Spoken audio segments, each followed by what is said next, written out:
নমস্কাৰ বন্ধু বান্ধৱীসকল, ভক্তি দৰ্শন অসম চেনেললৈ পুনৰবাৰ স্বাগতম জনাইছোঁ। আজি আপোনালোকৰ মাজলৈ মই এটা যুগত কিমান বছৰ থাকে এই বিষয়ক এটা ভিডিঅ' বনাই লৈ আহিছোঁ।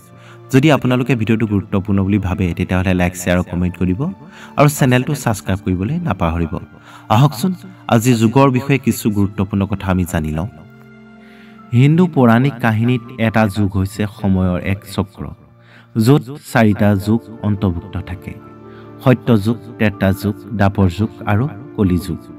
যুগৰ বিষয়ে কোৱা হয় যে এটা যুগ লাখ বছৰ, কিয়নো সত্য যুগৰ বয়স প্ৰায় 17,28,000 বছৰ, ত্ৰেতা যুগ 12,96,000 বছৰ, দ্বাপৰ যুগ 8,64,000 বছৰ আৰু কলি যুগ 4,32,000 বছৰ বুলি কোৱা হয়।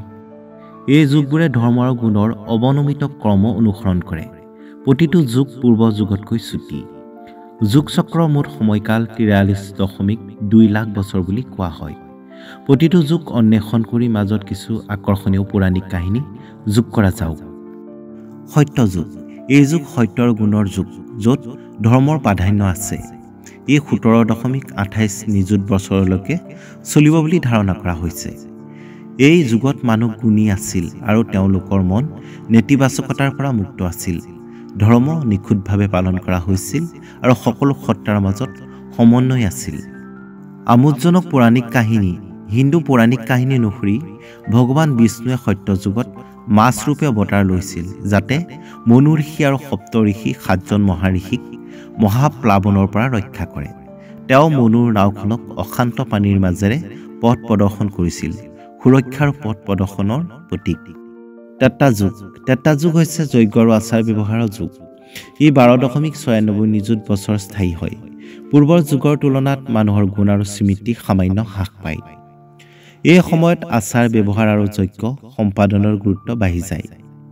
আমোদজনক পৌৰাণিক কাহিনীটো হৈছে ত্ৰেতা যুগত ভগৱান বিষ্ণুৰ অৱতাৰ মহান ৰজা ৰামে নিজৰ পত্নী সীতাক অসুৰ ৰজা ৰাৱণৰ পৰা উদ্ধাৰৰ বাবে মহাকাব্য যাত্ৰা আৰম্ভ কৰিছিল। ৰামায়ণ নামেৰে পৰিচিত এই কাহিনীটোত কৰ্তব্য, ভক্তি, ভাল অশুভৰ সংগ্ৰামৰ উদাহৰণ। দ্বাপৰ যুগ: এই যুগত গুণ আৰু ধাৰ্মিকতাৰ আৰু অধিক অৱনতি ঘটে। ই 8,64,000 বছৰ স্থায়ী হয়। এই যুগত মানুহ অধিক বস্তুবাদী হৈ পৰে আৰু আধ্যাত্মিকতাৰ পৰা গুৰুত্ব কমি যায়।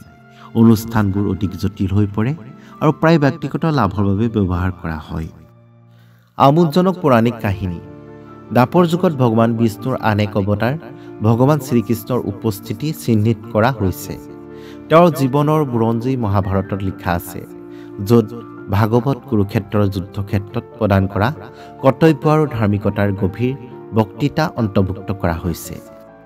কলি যুগ: বৰ্তমান আমি যি যুগত বাস কৰি আছোঁ সেয়া হৈছে কলি যুগ, অন্ধকাৰ আৰু অৱনতিৰ যুগ। ই 4,32,000 বছৰ স্থায়ী হয়। এই যুগত গুণ আৰু ধাৰ্মিকতা বহু পৰিমাণে হ্ৰাস পাইছে আৰু মানুহৰ নেতিবাচক গুণৰ প্ৰতি অধিক প্ৰৱণতা আছে। আধ্যাত্মিকতাই অসংখ্য প্ৰত্যাহ্বানৰ সন্মুখীন হয়।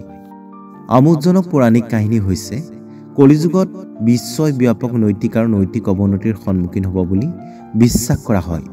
অৱশ্যে হিন্দু পৌৰাণিক কাহিনীত এইটো কোৱা হৈছে যে বিষ্ণুৰ ভৱিষ্যত অৱতাৰ ভগৱান কল্কিয়ে ধাৰ্মিকতা পুনৰুদ্ধাৰ আৰু অশুভ শক্তি ধ্বংস কৰিবলৈ বগা ঘোঁৰাত উঠি আৱিৰ্ভাৱ হ'ব।